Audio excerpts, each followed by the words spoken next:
Video log night 2. All right, starting our day, just completed my pre-trip on the truck. About to go hook up to my trailer. Apparently, the trucks up here in Monroe need to have a PM done, so they're sending people down to Lawrence, South Carolina. I'm gonna see if I can get out of it because that's gonna kind of kill my money. Especially, I guess it depends on what time I get down there and what the shop is looking like. But hopefully, it won't take all day or all night. I should say. But yeah. We'll see. I'm currently on a 4-stopper refrigerated load, so I'm gonna go run and take care of that and then see what they got for me to do next. But I'm pretty sure, let's see, it's actually in the system right now. So, yep. Pick up 4-stop load back here to 6055, and I think they'll put the move on me to go to Lawrence right after. So, yep, stay tuned, guys. All right, guys, so trailer's in the shop. Found a flat tire upon doing my pre-trip, so yeah. He's about to start working on it. So yeah. Sitting and waiting. Good thing is like right at the beginning of shift and I got time to burn between my 14 and my 11, so yeah, we'll see. Like I said, I'm gonna show you guys the good, bad, and the ugly and the indifferent. On a good note, you get paid for a breakdown, so that's not a bad thing at all. You get breakdown pay. So the second I went and said I'm broke down, hey, I'm good. Figured I'd talk about this real quick. This is a pretty neat something that Walmart does. So instead of trying to mount and do the whole new tire, balance and whatnot, they keep a stash of them ready to rock and roll. So essentially it cuts down the time that it takes to change a tire from getting out there, taking off the old busted up tire, putting on the new tire, bouncing on the rim, balancing, all that good stuff. It cuts that time down to a few minutes. So I dropped my trailer. I left some stuff in my old truck because my truck, the APU died on the last one, literally after I finished the other video. So I left some stuff in it by accident. I literally dropped my trailer, went there to pick up my stuff that I got out, left in my old truck, grabbed it, and I'm back. And he's already mounting the actual new tire. Like he's literally about to put the bolts and whatnot back on, and I'm gonna keep it moving. So it took them all of about 5-10 minutes. So that's a good something we do. It keeps us moving. So yeah, I'll get back with you guys. All right, guys. So at my final stop back there, as you can see, my final store. Yeah, 4th live unload for the night. Then I have to turn and burn and drive 146 miles back to Monroe. And then pick up my next trailer. I have 2 stops on that trailer, 3 stops on that trailer, and then go to Lawrence from there. So I am going to end up at Lawrence for the PM, but I definitely got my money's worth for the night. So yeah, I think hopefully I can make it to Lawrence for the night. I really do hope I can. I hope I can make it to Lawrence for the night, and or for the morning, I should say, and let them do the PM on my truck, and we'll go from there. But yep, the night's moving along slowly but surely. And like I mentioned in my last segment, I already lost an hour and a half on my clock because there was a flat tire on the trailer, so I had to get that taken care of. But yeah, keep you guys posted. All right, guys, so I made it to my 6th store of the night. Backed into that nice little tight spot to come around there. Pull forward there. It's a nice little straight line back, but you're gonna have to really watch out for that step right there. But made it here. I'm not gonna make it to Lawrence for my PM. That blown tire that I had when I first started the shift, that fucked everything up, and it is what it is. Even though the gentleman changed it as fast as he could, I needed every minute of today. So I'm not going to be able to make it to Lawrence. Now, how does that affect my ability to do my PM? I don't know. I don't know if I'm going to have to sit there tonight when I get there, or if they're just gonna route me back to Monroe. I don't know. That being said, hopefully they'll try again for tomorrow night, or later on push it back. We'll see. But yeah, I'll catch up with you guys. All right, guys. So I'm going to give y'all some numbers for the day. Yep, day did not end as planned. So upon arrival at the final store, oh my God, it was like the perfect storm. So I get here, and they start unloading my trailer. Come to find out, the DC loaded 3 extra pallets for the previous store on the trailer. So this last store got off what we all thought was their 11 pallets. Come to find out, they had 14, not 11. And the additional 3 were mixed in with this store. So to top it off, this store had a massive power outage. So the power's out. So we couldn't lift the dock to put it in the trailer to get everything out. So we ended up having to use the ones that you find at like those really old shippers and receivers, where you have to take it and drag it between the dock and the trailer, and it's just that plank that sits there. And then to top it off, they didn't have much room in their back because it's a super center, but it's not that big of a super center.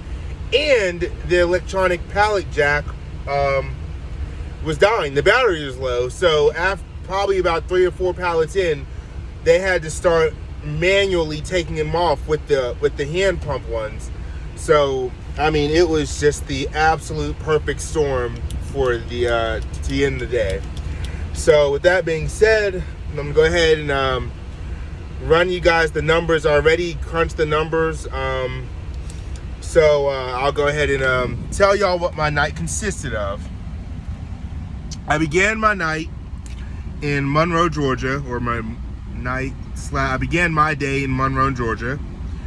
Went from Monroe, had 4 separate live unloads. One in Oakwood, Georgia, one in Dahlonega, Georgia, one in Blairsville, Georgia, one in Blue Ridge, Georgia.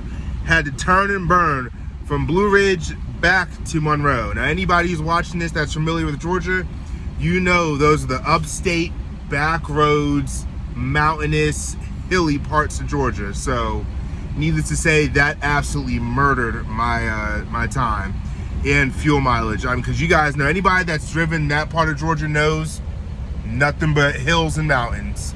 No interstate, all back roads. But anyway, it went from Blue Ridge, Georgia, turned and burned back to Monroe.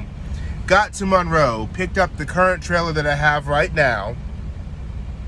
2 stops on it, 2 live unloads. One in Greenville, South Carolina, one in Pickens, South Carolina. Pickens, South Carolina right now is where I'm at. I'm going to take my 10-hour break in the parking lot. Like I mentioned, the perfect storm happened at Pickens. So, yeah, needless to say, I'm not making it to Lawrence for my PM. Now, with that being said, one thing I really like about Walmart is whenever there's an error, they don't mind paying you for it. So you guys remember a second ago how I said that we found 3 extra pallets for the store in Greenville, South Carolina. So what you do is call your home domicile, your DC that you got your load from, or the Rock, either one. You call them, let them know the situation. What they'll actually do is they'll add it back into the trip. So for me, I have to go back from here, from Pickens, back to Greenville after completion of my 10-hour break, and then go to Lawrence, get my PM, and go from there. I don't know how the PM is going to work. I don't know if the shop is going to be open in the middle of the night like that. I really don't know. I'll like I said, this is a day-by-day video log, so this is actually a first for me. I have never had to turn a truck in for a PM in the middle of my work week. So you're learning just like I am, because I've never had this happen before. So I'll give a play-by-play tonight on how that works out. I don't know what's going to happen. I don't know, so we'll see. But anyway, you guys care about the numbers, so we're going to talk some numbers. So today, or last night and today, I only drove 450 miles. Now, with that being said, I did the breakdown because some of those miles fell on a Friday and a lot of those miles fell on the weekend mileage pay. So out of that 450 miles, 64 of those miles fell on the pay rate of 56.5 cents per mile, and the other part of the 386, 450 minus 64 is 386. So the remaining 386 miles was at the pay rate of 63.5 cents per mile. So that being said, get a grand total of $281 in mileage paid. I actually rounded that number down because I like dealing with even numbers, so I actually rounded that down. Another thing I want to, I'll say that at the end. Forget I just said that. Now, last night / this morning up till now was chock full of activity. So, I began my trip. I hooked to the trailer. I departed Monroe, made it to Oakwood, Georgia, where I did a live unload. So that's $8.50 for the beginning of the hooking of the trailer at Monroe, $10.75 for arriving in Oakwood, Georgia, $11.75 for live unloading in Oakwood, Georgia, $10.75 for arriving in Dahlonega, $11.75 for live unload in Dahlonega, $7.75 for arriving in Blairsville, $11.75 for live unload in Blairsville. Y'all keeping up? $10.75 for arriving in Blue Ridge, Georgia, $11.75 for live unload in Blue Ridge, Georgia. Now, turn and burn back to Monroe. $10.75 for arriving in Monroe and dropping my trailer in Monroe. Now, started my next trip, which took me to these last two stores. $8.50 for hooking to the trailer in Monroe. Made it to Greenville, South Carolina. $10.75 for arriving in Greenville, South Carolina. $11.75 for live unload in Greenville, South Carolina. Made it to Pickens, where I'm currently taking my break. $10.75 for arriving in Pickens. $11.75 for live unload in Pickens. After all that is said and done, add all those numbers together so you get the $281 plus all those additional pays, plus the $42 I get for my 10-hour break. I have made $485.70 for the day, which is actually technically $486 because, like I said, I rounded down earlier, so $486 for the day. 486. Now, that's pretty good. 486. Now, keeping up with, like I said before, in order for someone who's driving for a company getting paid 55 cents per mile just to drive mileage, to make what I made today, you would have had to have driven 883 miles in one 11-hour shift to make what I made in my shift.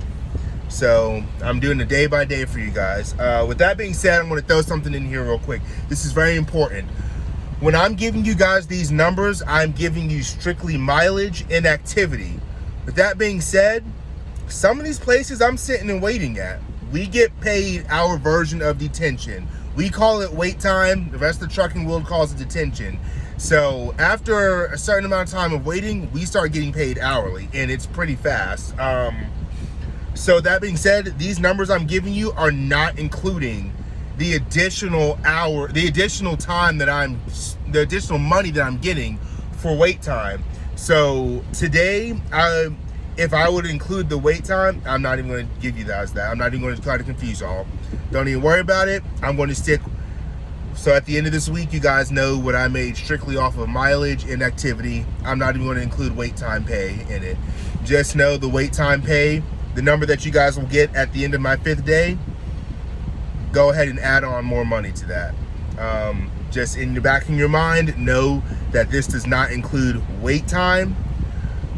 So the number that you're going to get at the end of this week is lower than how much I actually made. So just keep that in the back of y'all's head while watching these videos. So today I have made $486. So let's see. I made $486 today, and I made, yesterday 423. 423. So I'm gonna add those two together. Right now I'm sitting at $909 gross for the week, and I'm only 2 days in, and I still have 3 days to go. So yeah, this is the end of the video for vlog day 2 of my work week. I'm gonna go ahead and get this set up, get this video meshed together, and let it start uploading while I'm sleeping on my 10-hour break. Alright guys, stay tuned for tomorrow night, or tonight's adventures, day 3 of the week.